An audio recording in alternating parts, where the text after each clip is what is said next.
প্রিয় শিক্ষার্থীরা, অঙ্কের মাধ্যমে নিজের জমি নিজেই পরিমাপ করে ফেলুন। এখানে আপনার জমির পরিমাপ বা স্ট্রাকচার দেওয়া আছে, যার দৈর্ঘ্য আছে 2টি, প্রস্থ আছে 2টি। যেমন উপরের অংশ, নিচের অংশ দৈর্ঘ্য, ডান এবং বামের অংশ প্রস্থ। এখানে দৈর্ঘ্য আছে 40 ফুট এবং দৈর্ঘ্য আছে 50 ফিট। দুইটা যোগ দিয়ে 2 দিয়ে ভাগ দিলে এখানে দৈর্ঘ্যের গড় বের হয়ে যাবে। দৈর্ঘ্যের গড় বের করবো আমরা। এখানে দৈর্ঘ্যের গড় হচ্ছে 45। এবার প্রস্থের গড় বের করি। প্রস্থ আছে একটা 40, আরেকটি আছে 30।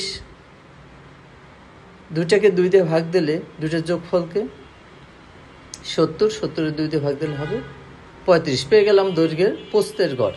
এবার দৈর্ঘ্য গড় প্রস্থের গড় গুণ দিলে আমরা পেয়ে যাব জমিটির ক্ষেত্রফল।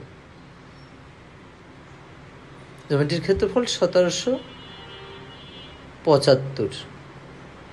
ওকে, আমরা জানি একটি জমির 1% পরিমাণ হচ্ছে 435.6 বর্গ ফিট।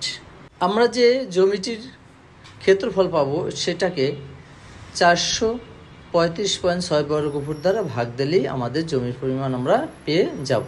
এখানে 1775কে আমরা 435.6 দ্বারা ভাগ দিলে 3.50 হয়। আমাদের জমির পরিমাণ হচ্ছে 3.5 শতক।